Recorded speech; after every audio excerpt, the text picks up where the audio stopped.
नागालैंड को आज़ादी क्यों चाहिए? भारत की सबसे लंबी बगावत की सच्चाई। नागालैंड भारत का हिस्सा जरूर है, लेकिन दिल से कभी अपनापन महसूस नहीं किया गया। 70 सालों से एक चुपचाप चलने वाली लड़ाई, आज़ादी की, पहचान की और आत्मसम्मान की। एक ऐसी लड़ाई जिसके बारे में हिंदुस्तान के ज्यादातर लोग कुछ नहीं जानते। पर सवाल यह है, नागालैंड को आज़ादी क्यों चाहिए? अगर इतिहास में झांके तो नागा जनजाति यहां कभी किसी राजा के अधीन नहीं रही। हर जनजाति अपना कानून चलाती थी, अपनी जिंदगी जीती थी।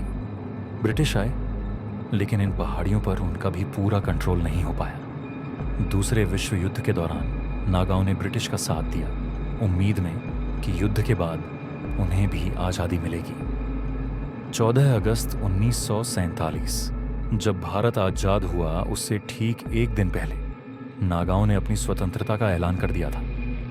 1951 में नागाओं ने जनमत संग्रह करवाया। 99% नागा लोगों ने कहा, हम भारत का हिस्सा नहीं हैं। लेकिन भारत सरकार ने इस जनादेश को ठुकरा दिया और यहीं से शुरू हुई लड़ाई, बगावत की लड़ाई। बातों से हल ना निकला तो उठे हथियार। NSCN जैसे उग्रवादी संगठन बने। भारत सरकार ने भेजी सेना, FSPA जैसे काले कानून लगाए गए, जिनके तहत बिना वारंट किसी को भी गोली मारी जा सकती थी। नागालैंड एक जंग का मैदान बन गया था। गुमशुदगी, मानवाधिकारों का हनन और आतंक, यह नागा जीवन का हिस्सा बन गया। 1997 में शुरू हुई शांति वार्ता में एक ऐतिहासिक समझौता भी साइन हुआ, लेकिन नागा समूह सिर्फ नागालैंड नहीं बल्कि ग्रेटर नागालैंड चाहते हैं, जिसमें मणिपुर, असम और अरुणाचल के इलाके भी शामिल हैं। इस मांग से बाकी राज्यों में तनाव फैल गया। नागाओं के अंदर भी मतभेद पैदा हो गए। कुछ गुट आज भी हथियार नहीं छोड़े हैं। क्या नागालैंड को कभी आज़ादी मिलेगी, या ये मुद्दा हमेशा अधूरा ही रहेगा? नई पीढ़ी बंटी हुई है।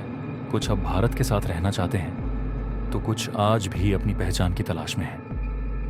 भारत सरकार की तरफ से शांति वार्ता चल रही है, लेकिन क्या यह सिर्फ टाइम पास है? 70 साल बाद भी नागालैंड की आवाज अनसुनी है। बंदूकें खामोश हो सकती हैं, लेकिन एक कौम की आत्मा नहीं। क्या हमें उनकी आवाज सुननी नहीं चाहिए?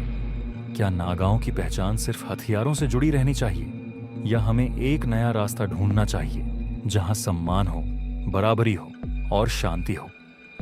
आप क्या सोचते हैं? क्या नागालैंड को आज़ादी मिलनी चाहिए? कमेंट में अपनी राय जरूर दें। मैं हूं द एक्सीडेंटल एक्सप्लोरर। फिर मिलते हैं ऐसी ही एक सच्ची और अनसुनी कहानी के साथ